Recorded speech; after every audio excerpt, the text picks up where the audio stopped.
Lawrence Robinson.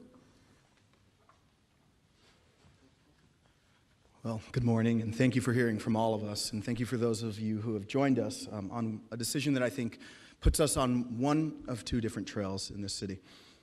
But my trail to this city began long ago. It began in actually my mom's small business in the district.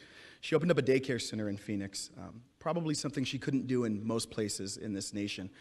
As a woman, as someone who came from working class means, and it was there that I decided to make it known that I would be coming into Phoenix as a resident.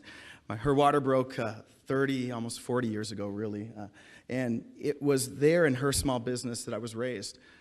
It was that small business that my dad came into. Currently, at the time, he was the head of the Black Chamber of Commerce. He came in every day to check on my mom, but she didn't need to be checked upon because she knew that if she could stand on her own 2 feet with the help of her government that she paid taxes to, she could make her small business succeed. It was a lesson of standing on your own 2 feet that my mom taught me.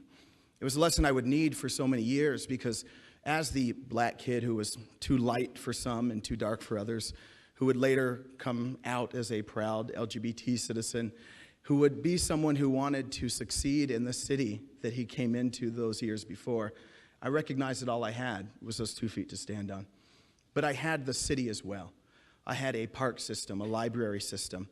I had those around me who I joined with as friends, as colleagues, as neighbors, not because of any one of those identities, but because we were, in effect, at the same table, seeking the same opportunities to succeed. It's what draws me to your table today. It's what draws me to ask for the honor to represent everyone who's sitting out before us right now. It's not because of my identity, although I'm proud of every identity that I have.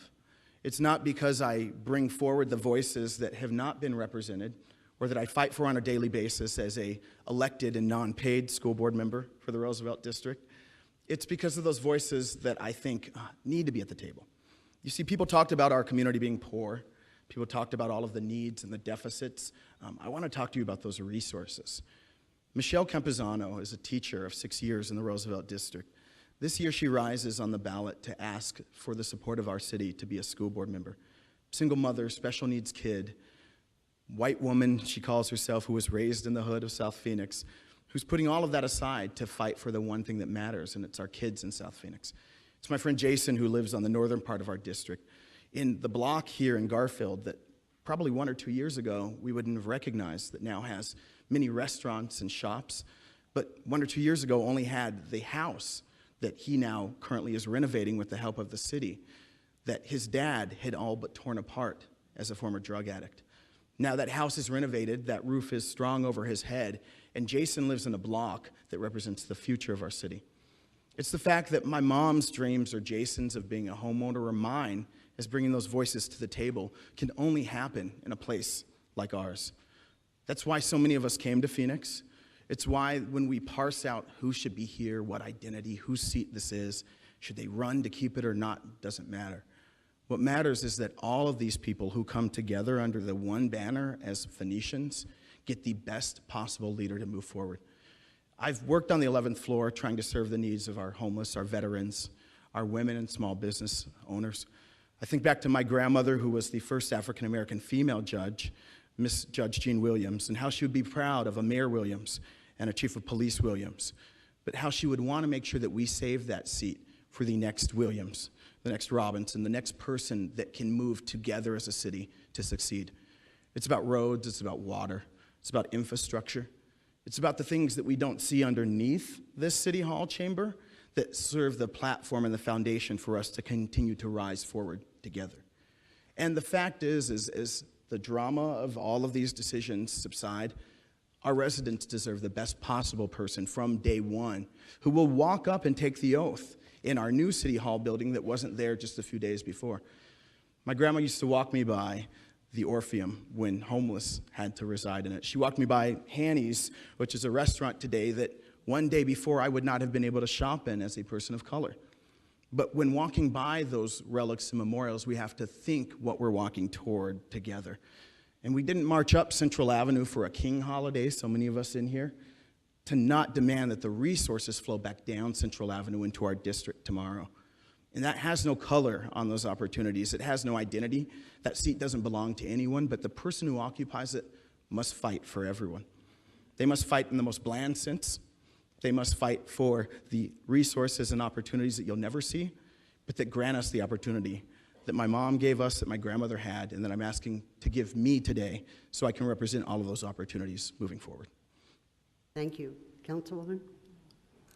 What is your position on removing the city manager from office? You know, I having sat on a elected body that often has a lot of parlor intrigue, know that the real decisions about what information to make that decision upon are being shared behind closed doors. I look forward, after taking that oath, to having the conversation with as many folks to not violate open meeting law as possible, so I can make the informed decision that best represents District 8. Right now, I know as much as the rest of us out here do, and I don't think that's enough to make that decision. Okay. What is your position on South Central Light Rail project as well as the future of high-capacity transit? Transit connects people to opportunities. We fought for those opportunities in the south side of this district, and so I 100% support the will of the voters. But I will say, the potholes and roads that will continue to let the rest of us drive upon them are also needing to be filled. So it's about a compromise. We need to make sure that roads and other modes of transportation are taken care of in the district and in every district in the city, while concurrently we build the routes for tomorrow and for everyone else to have those options as well. And then the final, have you applied to be a precinct committee man or committee man? Long ago. Precinct committee people, for those of you who don't know, are elected positions within the party apparatus. I started out thinking that was the way. I've really moved forward and will probably never run for an office that has a DR or I at the end of it, because I think at the end of the day, if we don't start in neighborhoods beyond political party, then we have nothing. So it's not even on the horizon. It's not something I am a PC today. I want to represent people beyond their parties.